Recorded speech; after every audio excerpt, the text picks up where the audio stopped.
Bonjour à tous, j'espère que vous allez bien et que vous passez une excellente journée. On se retrouve aujourd'hui pour une nouvelle vidéo concernant Nabil El Moudni, la JLC Family et Nabila Vergara. Hier soir, Nabil s'est énormément confié sur Snapchat et a balancé que le couple Jazz et Laurent auraient menti à propos de leurs multiples achats de maisons à Dubaï. En effet, contrairement à ce qu'ils informent au public depuis le début de leur aventure sur le sol asiatique, selon Nabil, ils ne seraient pas du tout propriétaires. Nabil s'est même renseigné sur leur adresse et il s'est rendu compte que cette somptueuse villa appartenait à un Népalais et que la villa est actuellement en vente et que si cette dernière venait à être achetée, Jazz et Laurent auraient seulement 6 mois pour déménager afin d'accueillir les nouveaux propriétaires de la villa dans laquelle il réside. Mais encore, tout à l'heure sur Snapchat, Nabila Vergara a visé indirectement Jazz et Laurent en expliquant qu'elle ne supportait plus les mythos qui s'inventent des vies pour attirer l'attention. Je vous laisse avec toutes ces révélations et n'oubliez pas de vous abonner et d'activer la cloche pour ne plus rien rater des prochaines vidéos.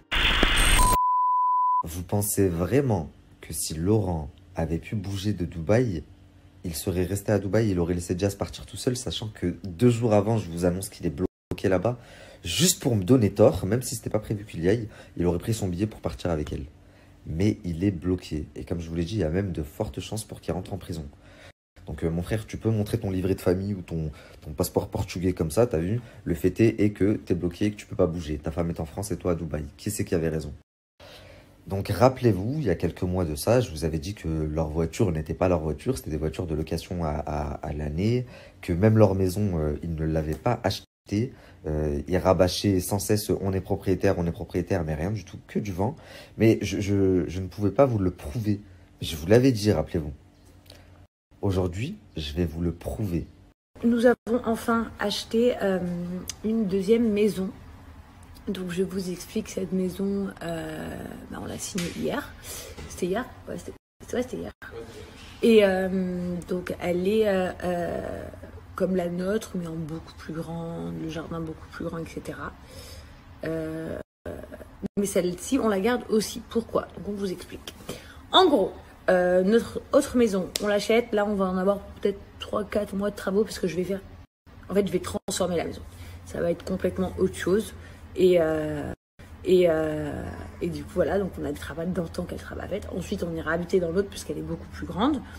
Et celle-ci, on la garde. Donc, certainement meublée à peu près comme ça. Je prendrai juste les choses que j'aime le plus, peut-être. Et on va la laisser pour nos familles quand ils viennent. Donc, mes parents, Eva, les parents de Laurent, nos amis proches, etc.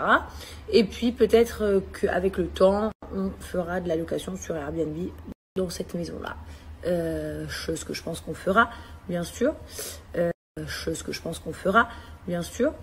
Donc voilà, et en fait, pourquoi 2 maisons? Donc voilà, on arrive là, pourquoi 2 maisons? Tout simplement parce que nous avons actuellement 2 enfants et qu'on voulait qu'ils aient forcément une maison chacun à Dubaï. Et plus tard, on espère, genre dans 1 an ou 2, pouvoir acheter une maison au Portugal, puis 2. Donc comme ça, ils auront 2 maisons au Portugal, puis une en France, puis 2. Et voilà, notre but vraiment, ça serait qu'ils aient une maison à Dubaï, une maison au Portugal et une maison en France chacun. Voilà, ça serait vraiment, vraiment le rêve. Si ce n'est pas possible, ils ont... Donc maintenant, je vais vous démontrer que c'est une grosse mytho. Et après, j'adresserai un petit message à Montaigne, puisque j'ai vu qu'elle avait répondu à ma story. Et bien sûr, elle nie les faits. Il ne s'est rien passé avec Laurent. Ah ouais, t'es sûr? Ok.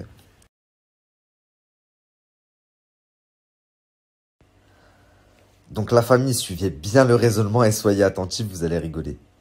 Donc vous voyez bien que c'est devant chez Jazz, il y a leur voiture de location. Numéro 418. Retenez ça, 418. Et vous voyez bien que c'est Nadé. En plus, il y a Nadé devant, donc on ne peut pas se tromper. Vous allez me dire, on la voit pas bien, regardez la photo qui suit. Donc je vais vous expliquer ce qui s'est passé. Moi, je savais qu'ils étaient locataires. Parce que je connais l'agence où ils ont pris leur maison. Ils ont payé un loyer de 3 ans. Ok? Donc c'est une location de 3 ans. C'est vrai qu'ils déménagent bientôt dans une maison plus grande, qui est toujours une location.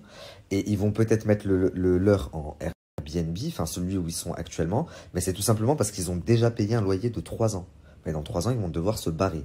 La maison où ils sont actuellement appartient au fils de l'ancien président du Népal. Je vais vous prouver tout ce que je vous dis.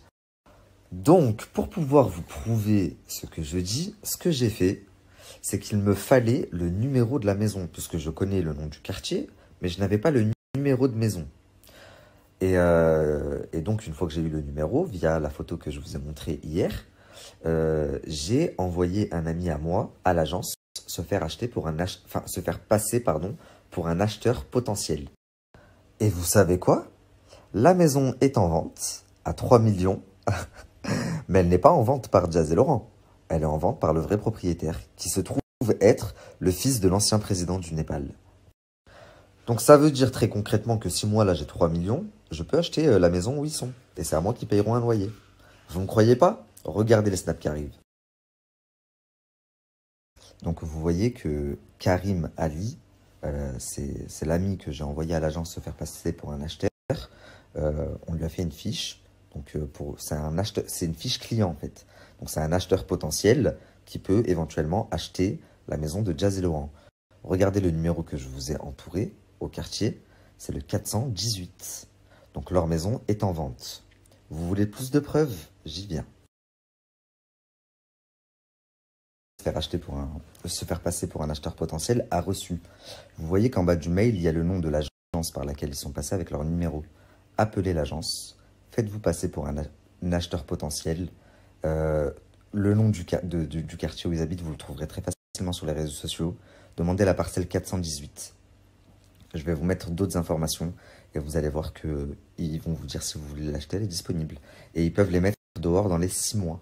Donc voilà. Donc vous avez le numéro, vous pouvez appeler l'agence. L'adresse, je vais vous la mettre. Je vais aussi vous mettre l'Instagram parce que mon snap va sauter. Forcément, je mets leur adresse, je suis sûr que mon snap va sauter. Appelez l'agence, dites que vous voulez acheter telle maison, telle parcelle, telle adresse, tel quartier, et vous allez voir qu'elle est en vente et que vous pouvez l'acheter. Alors sachez, et tous les gens qui vivent à Dubaï et qui me suivent et qui sont propriétaires, ils vont me donner raison. Si vous pouvez même m'envoyer des photos en foutant vos informations. Un contrat de vente immobilière à Dubaï, le papier est vert, le contrat est vert. Un contrat de location immobilière, le papier est blanc. Regardez le papier qu'il tient dans la main, Laurent, il est blanc. C'est quoi qu'il a dit il y a quelques jours, Laurent? Il a pris une photo comme ça, là, il disait il y a vraiment de tout sur Internet, surtout des mythos. Des mythos, des escrocs, des voleurs, Toi, t'es un combo de tout ça, toi. Dernière chose, la maison, ils vont emménager prochainement, c'est une location. J'ai les papiers aussi, mais je les sortirai en moment venu. Ils ont effectivement, parce qu'elle a dit je vais la transformer, fait appel à une société qui décore les maisons. Ça s'appelle comment? Zen. Je vais vous mettre le site internet, ça s'appelle Zen Intérieur. Ils refont ils font les décors dans les villas là-bas à Dubaï. C'est des architectes d'intérieur. Mais par contre, c'est une location et ce n'est pas un achat. Arrêtez de vendre du rêve aux gens, de mettre de la poudre aux yeux aux gens pour par derrière leur prendre encore plus. Vous êtes ridicule. La seule chose que vous avez, c'est des comptes un peu partout en France. Déjà, vous ne mettez pas tellement que vous n'êtes pas serein et que vous savez que votre argent il est sale. Vous ne mettez pas tout dans le même compte parce que vous savez que tôt ou tard, vous allez être saisi. Donc, vous faites plusieurs comptes et ils sont tous en train d'être bloqués. Là. Ça sort pas de moi, ça sort de la bouche de Laurent. Il a 4 comptes bloqués. Pourquoi? Vous travaillez, vous avez de l'argent sur votre compte. Pourquoi on va vous bloquer votre compte? Pourquoi on va vous geler vos comptes si vous avez rien? La famille, je vous mets mon compte Instagram. Le snap, il va sûrement sauter. Ajoutez sur Instagram. Je pense que ce que je déteste le plus dans la vie, c'est les haters, donc les jaloux et les mythomanes. Les mythomanes, je supporte pas les mythos. Ils me dégoûtent en fait. J'ai du dégoût pour ces gens. Parce que c'est des gens qui sont tellement tristes, qui n'ont tellement rien, qui sont obligés de s'inventer des choses et je trouve ça triste. Voilà. C'est mieux d'être honnête, au moins on est bien dans ses pompes, on n'a rien à cacher, que de s'inventer des vies pour être aimé des gens alors que ça change rien. Et les gens ils vous aiment pas parce que vous êtes des mythos. Ils savent que vous êtes des mythos. Donc voilà, c'est les 2 catégories de personnes que j'aime pas. Les jaloux et les mythos. La famille, aujourd'hui, histoire de fou encore qui m'arrive. Évidemment, je vais prendre la Rolls, mais je peux pas la prendre. Parce qu'il y a le gros truc là qui bloque. Mais c'est pas que ça, parce que je pourrais prendre le gros truc et le déplacer. Mais la Rolls, ça n'a pas d'essence. Ça veut dire, même moi, ça m'arrive d'être en réserve tout le temps. Je commence à me poser des questions dans ma vie. Écoutez maintenant, juste écoutez. Je vais démarrer le tracteur.